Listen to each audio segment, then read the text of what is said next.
बर्तमान आपण को बुलाई नेबी ओडिशार पुरपल्लीर अन्य एक जगह मास्कादंडी जहाँ कलाहांडी जिले में अवस्थित। एठारे रज महोत्सव को बहुत धूमधाम रे पालन करा जाए। रज ओडिशार एक पारंपरिक गणपर्व। यह 3 दिन धरी पालन करा जाय थाए। रजर द्वितीय दिन में मिथुनर आरंभ, यापर वर्षा ऋतु आरंभ हुए। रज संक्रांतिर पूर्व दिन पहली रज, तृतीय दिन में भूमि दहन और चतुर्थ दिन में बसुमती स्नान भाव पालन करा जाए। बसुमती मां स्नान चाषर आरंभ को बुझाई थाए। आसंतु बुली देखा केमिति एठारे रज पालुछंती झियो पुणी। आम प्रतिनिधि सरोज साहू रिपोर्ट। पालित होता बेले कलाहांडी जिला एमरामपुर ब्लॉक मस्काडांडी ठारे पालित हो जाए धूमधाम रे। तेणु आम पाखे एक भौणी अच्छा पचारि बुझा जे पर्वटा केमती पालन कर। भौणी न्यूज फुड ओडिशा आपन को स्वागत। आपण ना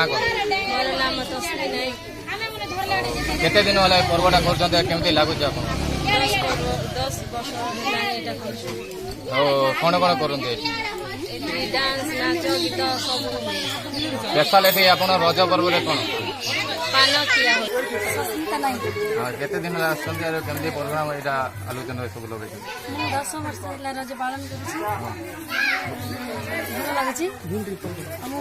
कर भी रज पालन करने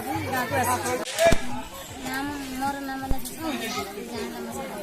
पर्व केते वर्ष पालन कर रज पर्व किपरि पालन कर बहुत मौज मस्ती रे डांस फांस हुए जे माने सब मिल मिसी पिठा पना कर। मोर नाम पल्लवी होय। रज पर्व ऊपर कोन कोन कहबो?